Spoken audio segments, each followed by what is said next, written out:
Bonjour à tous et bienvenue sur Matific. Donc dans cette vidéo, nous allons donner des indications pour réussir le contrôle de fraction de cinquième.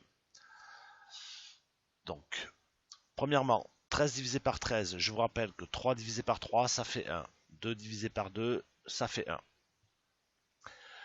Pour 24 divisé par 16, 24 sur 16, je vous rappelle que vous devez absolument essayer de trouver un diviseur commun. Par exemple, 24, c'est 12 fois 2. Et 16, c'est 8 fois 2. Et ensuite, vous pourrez rayer les deux, parce que car 2 divisé par 2, ça fait 1. Donc on va mettre un petit exemple pour le premier. Donc ici, je vais écrire 2 fois 12. D'accord. Ici, je vais écrire donc 2 fois 8. 2 fois 8. Voilà. Et ensuite, vous pouvez donc annuler les deux, puisque 2 divisé par 2, cela fait 1. Donc ce qui revient à 12 sur 8. Voilà. Et vous pouvez encore réduire, puisque 12, c'est 6 fois 2 et 8, 4 fois 2. Donc je vous laisse en fait continuer la simplification, ou on appelle également la réduction. Donc on va écrire réduire les fractions. La méthode pour multiplier deux fractions. Je vous signale que ce qui est au numérateur reste au numérateur. Ici, ça va faire par exemple 3 fois 4 divisé par 13.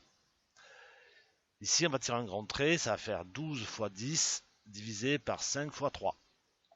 Voilà, donc le principe est assez simple pour les multiplications. N'oubliez pas de réduire ensuite les fractions, c'est-à-dire de les simplifier. Pour les additions de fractions, vous devez mettre sous le même dénominateur. Donc ici, c'est déjà sous le même dénominateur. Donc il n'y a aucun problème. 3 demi plus 11 demi, cela fait 14 demi. Alors, les soustractions marchent pareil, fonctionnent de la même façon que les additions. Mais ici, ce n'est pas le même dénominateur. Donc vous devez aller de 2 à 4 en multipliant par 2 ici et par 2 ici. Donc ça va faire 3 fois 2 et 2 fois 2. Ensuite, je vous laisse faire le reste. Pour celui-ci, on ne peut pas aller directement de 2 à 3. Donc ce qu'on va faire, on va trouver un multiple commun, c'est-à-dire qu'on va aller jusqu'à 6. Ici on va faire 2 fois 3. Voilà. Et ici 3 fois 3, puisqu'on a le droit de multiplier le numérateur et le dénominateur par le même nombre. Donc ici ça va faire 6. Ici donc on va multiplier par 2 pour que ça soit également 6. Voilà. Donc vous pouvez comme ça additionner deux fractions, puisqu'il y a le même dénominateur. Donc ensuite c'est le problème du 5 tout seul. Donc je vous rappelle que 5 c'est la même chose que 5 divisé par 1. Donc ensuite c'est assez facile d'additionner. Pour l'exercice numéro 4, Frédéric a reçu 150 € et il prévoit de dépenser un tiers de la somme. Je vous rappelle le principe, c'est que un tiers de 150 €, c'est un tiers fois 150 €. Donc le 2 en français se transforme en fois. Voilà. Donc je vous laisse ensuite. Donc on va peut-être résumer un petit peu ça. Donc on va faire une insertion équation. Excusez-moi. Voilà. Donc je vais vous rappeler. On va mettre donc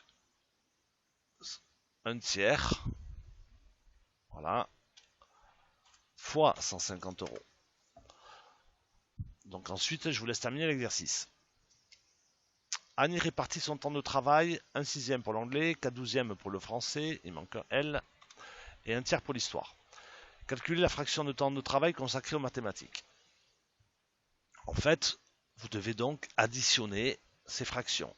Et pour les additionner, comme ce n'est pas le même dénominateur, vous devez les mettre sous le même dénominateur. On trouve un multiple commun entre 3, 6 et 12. Et pour la question bonus, donc il y en a deux, question bonus.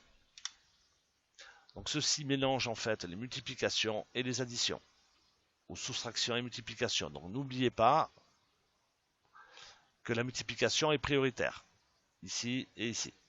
Voilà. Donc je vous remercie d'avoir écouté cette vidéo et je vous souhaite bonne chance.